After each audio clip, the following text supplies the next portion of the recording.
ನಮ್ಮ ಚಿಂತಾಮಣಿ ನ್ಯೂಸ್ ಕನ್ನಡಕ್ಕೆ ಸ್ವಾಗತ. ನನ್ನ ಸೋಲಿಗೆ ಯಾರನ್ನೂ ದೂಷಣೆ ಮಾಡೋದಿಲ್ಲ. ಮಾಜಿ ಶಾಸಕ ಜೆ.ಕೆ. ಕೃಷ್ಣಾರೆಡ್ಡಿ. ಚಿಂತಾಮಣಿಯ ಮಾಜಿ ಶಾಸಕ, ವಿಧಾನಸಭೆಯ ಮಾಜಿ ಉಪಸಭಾಧ್ಯಕ್ಷರಾದ ಜೆ.ಕೆ. ಕೃಷ್ಣಾರೆಡ್ಡಿರವರು ನನ್ನ ಸೋಲಿಗೆ ಯಾರನ್ನೂ ದೂಷಣೆ ಮಾಡುವುದಿಲ್ಲ ಎಂದು ತಿಳಿಸಿದರು.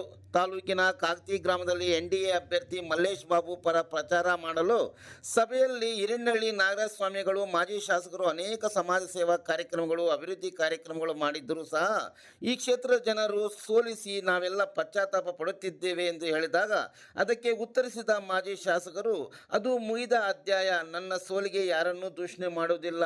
ಯಾರೂ ಬೇಸರ ಪಡಬೇಕಾಗಿಲ್ಲ.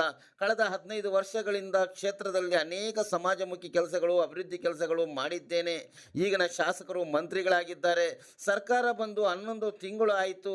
ಕಾಗತಿ ಅಥವಾ ಗ್ರಾಮ ಪಂಚಾಯಿತಿ ವ್ಯಾಪ್ತಿಯಲ್ಲಿ 1 ರೂಪಾಯಿ ಕೆಲಸ ಆಗಿಲ್ಲ ಎಂದು ಸಚಿವರ ವಿರುದ್ಧ ಕಿಡಿಕಾರಿದರು. ಈ ಸಂದರ್ಭದಲ್ಲಿ ಬಿಜೆಪಿ ಮುಖಂಡ ಜಿ.ಎನ್. ವೇಣುಗೋಪಾಲ್ ಮತ್ತು ಬಿಜೆಪಿ ಗ್ರಾಮಾಂತರ ಮಂಡಲ ಅಧ್ಯಕ್ಷರಾದ ಟಿ.ಪಿ.ಎಸ್. ರಾಜಣ್ಣ ಸೇರಿದಂತೆ ಎರಡೂ ಪಕ್ಷಗಳ ಸ್ಥಳೀಯ ಮುಖಂಡರು ಹಾಜರಿದ್ದರು. ಆತ್ಮಲೋಕ ಸಭೆಯಲ್ಲಿ ನಾನು ಯಾರೂ ಕೂಡ ದೋಷ ಕೊಡುವುದಿಲ್ಲ, ಏನೋ ಬೇಜಾರಾಗಿ ಬೇಸರ ಪಟ್ಟು ಹೇಳಿದರೆ ಅದಕ್ಕೆ ನೀವು ಯಾರು ಕೂಡ ಬೇಸರ ಪಡೋದು ಅದು ಮುಗಿದಿರೋ ಕತೆ. ನನ್ನ ಸಭೆ ಬಹಳ ಸ್ಪಷ್ಟವಾಗಿದೆ. ಕಾರಣಗಳು ಏನೇನೋ ಇರ್ಬೋದು, ಅಂದ್ರೆ ಅವ್ರು ಹೇಳಿರ್ತಕ್ಕಂಥದ್ದು ಒಂದೊಂದು ಸತ್ಯ. ನಾನು 15 ವರ್ಷಗಳಲ್ಲಿ ಒಳ್ಳೆ ಸೇವೆಯನ್ನ ಮಾಡ್ಕೊಂಡು ಬಂದಿದ್ದೆ, ಅಭಿವೃದ್ಧಿಯನ್ನು ಮಾಡ್ತಾ ಇದ್ದೆ. ಇವತ್ತು ನೀವು ನಮ್ಮ ಕ್ಷೇತ್ರದಲ್ಲಿ ಶಾಸಕರು, ಮಂತ್ರಿಗಳಾಗಿದ್ದಾರೆ. ಇವತ್ತು ಇಲ್ಲಿ ಈ ಗ್ರಾಮದಲ್ಲಿರ್ಬೋದು ಮತ್ತು ಈ ಗ್ರಾಮ ಪಂಚಾಯತಿ ವ್ಯಾಪ್ತಿಗೆ ಬರ್ತಕ್ಕಂಥ ಹಳ್ಳಿಗಳಲ್ಲಿ 11 ತಿಂಗಳಾಗಿ ಚುನಾವಣೆ ಆಗಿದ್ದು ಇವತ್ತುವರೆಗೂ ಕೂಡ 1 ರೂಪಾಯಿ ಕೆಲಸ ಎಲ್ಲೂ ಕೂಡ ಮಾಡಿಲ್ಲ. ನಾವು ಅಭಿವೃದ್ಧಿಯನ್ನು ಕೂಡ ಮಾಡಿದ್ವಿ.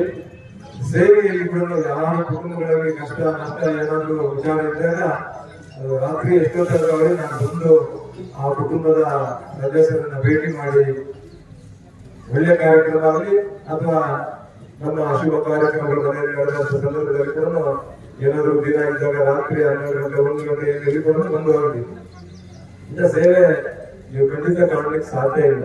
ಹಾಗಾಗಿ ಮಾಡಿದ್ವಿ. ಆದ್ರೂ ಕೂಡ ನಾನು ಯಾರು ಕೂಡ ದೋಷ ಕೊಡೋಕೆ ಇಷ್ಟಪಡೋದಿಲ್ಲ, ದೋಷ ಕೊಡೋದಿಲ್ಲ. ಯಾಕಂದ್ರೆ ಭಾರತದ ರಾಜಕಾರಣದಲ್ಲಿ ಜನಪದ ಬದಲಾವಣೆ ಆಗ್ತಾ ಇರ್ತಾರೆ.